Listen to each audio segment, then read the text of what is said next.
دوستای عزیز این طرف راه دلش میروم ارتبوز همه جمع ارتبوز بشوه آمدیم این طرفی شراره بچه کن این دوستان این طرف میشوه اونجا میگردیم این اینجا بوشکایی کن این بوشکه را بعدی بوشکه این طرف با میگردیم انا اونجا خونه ما میشوه رفتیم تماشا کنیم دوستان بوشکه اینجا آمدیم اینجا بوشکه میشوه این همی شفره سفید ای کو انا اینجا خونه ما این طرف برا های این سرا این محله نگاه کنید چه خیلی راستای خشرو راستای کلام این هم خیلی خلاصه دوستان میریم برادر عزیز این ای صبح آمدیم این شفیره گفتم بود شفیره سفید این هم اینجا دروازه ما دوستان این نگاه کنید بسم الله الرحمن الرحیم این دروازه خشرو این حوالی خدمانه معرفی کنیم السلام علیکم دوستان یک بار دیگه سازین خوبین امروز 9 ایون 2026 سال ما در شهر حصار شهرک شراره محله ارتبوز گنجرز قرار داریم چه خیلی که نشان تون دادیم این طرف راه شاهراه شراره شاهراه دلشی ارتبوز همه جمع محله ارتبوز دوستان یک از محله های است که در حصار یک از محله های کلانترین اهالی به حد 20 دارد دوستان در اینجا بچه عزیز آبشی 6 در خانه های 3 سوتیق زمین های خب حجتاش قانون و قاعدهش قطعی آب 24 ساعته سویت 24 ساعته خلاصه امی شرایطی که داره بعض شهرکانه داره دوستان ابزار را تماشا کنید دوستای عزیز نگاه کنید این اینجا این دروازه همین حالت کنید автомат проект ببینین دو طرف در اینجا دو درخانه در اینجا دو درخانه با پایان ترک با دو درخانه آبشی 6 درخانه اول ای کوخونی و چیوش سر کنیم بانیا و حاجت خانه نشون تیم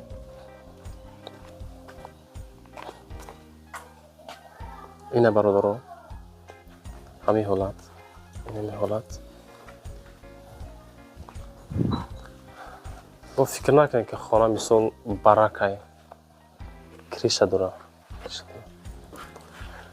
انا اینجا چه نگاه کنید همین ابزار را تماشا کنید من نشان تون میتونم تماشا کردم پروسه حاجت با بهوده آمدن نشوده همین وقتی خطونه نگیرین وقتی صاحب ملک هم نگیرین اینه برادر عزیز چکدان جای نامپذیر این همی حالت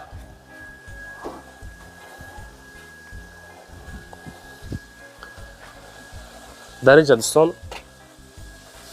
کوخنی همین بسیاری میگه که ارتبوز آو نداره بچه این همی چیه اینه آو بینی اینه دیدرسه نپورا اینه آو بچه کو جای دگی آو این زندگی شاهانه دار جای دوستان اینه خلاده نیکی نگاه کنید خلاصه همین حالت ما پروسته نوار کم میبرو میرم بچه شما همین ویدیو را تماشا کنید خانه خرود زنگ زنین خانه را بگیرین چی میگن جایی که مثال دیگ طبق کوسه موندن این همین حالت در اینجا حاجت خانه بوده خودش طاقه حاجت خانه کلان تربک زرانده مقصد که او همین هوای افلاس باید بریم برای برا این همین حالت پلاستیک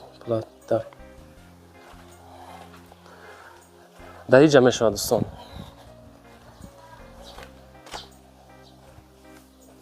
این یک خانه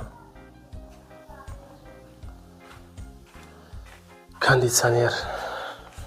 تیریزه اینه خانه پدبوی تیار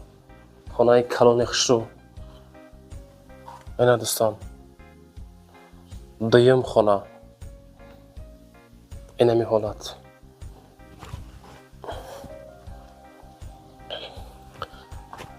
در اینجا در خانه بود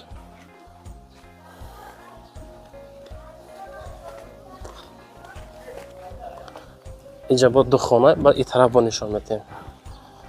دو خانه اینجا را بینین. در گلاونی. اینا یک خانه. دو خانه. تاگوشون استیاجکا کردگی دوستان عزیز. اینا پاتالوگ. اینا می‌حالات.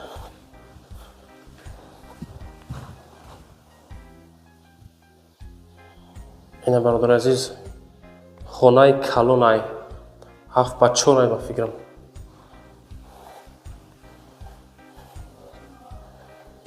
اینجا چهارم خانه. پریاما دروندا بانیا دوستان. او دورانه پر خطی او. تریزچه برای هوای درون ایواز شود.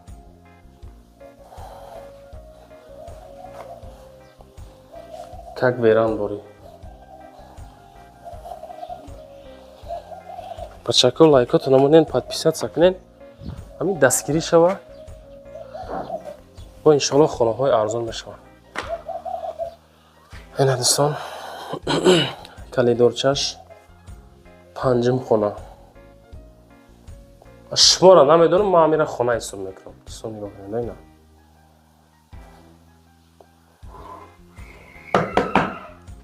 тагш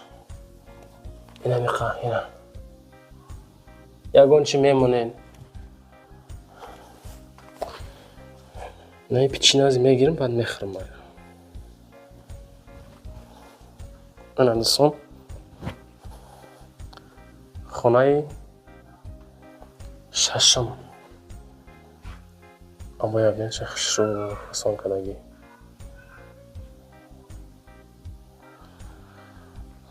خلاصه هم خیلی گپا دوستان نگاه کنیم بچه ها نگاه کنیم اجاره پرده را هوی میکنی شروع کده یک زیبایی ایده مقصد این هم مرمه دوستان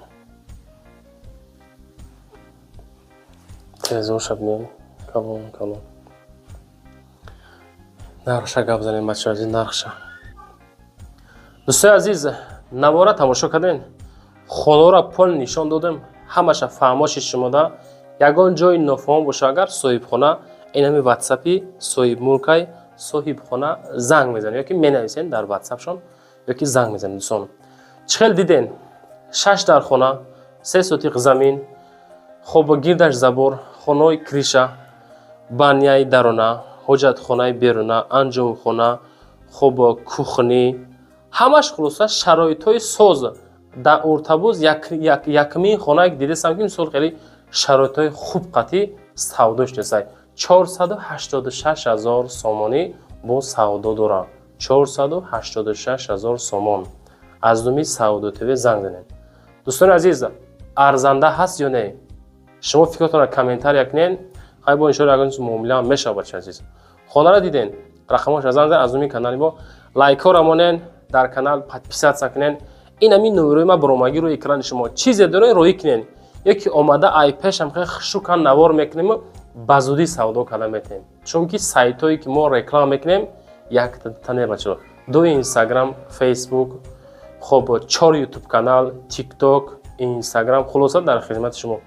зинда бошем бачаҳо раҳмат ки савдо тевра интихоб мекунен моро тамошо мекунем бачаҳо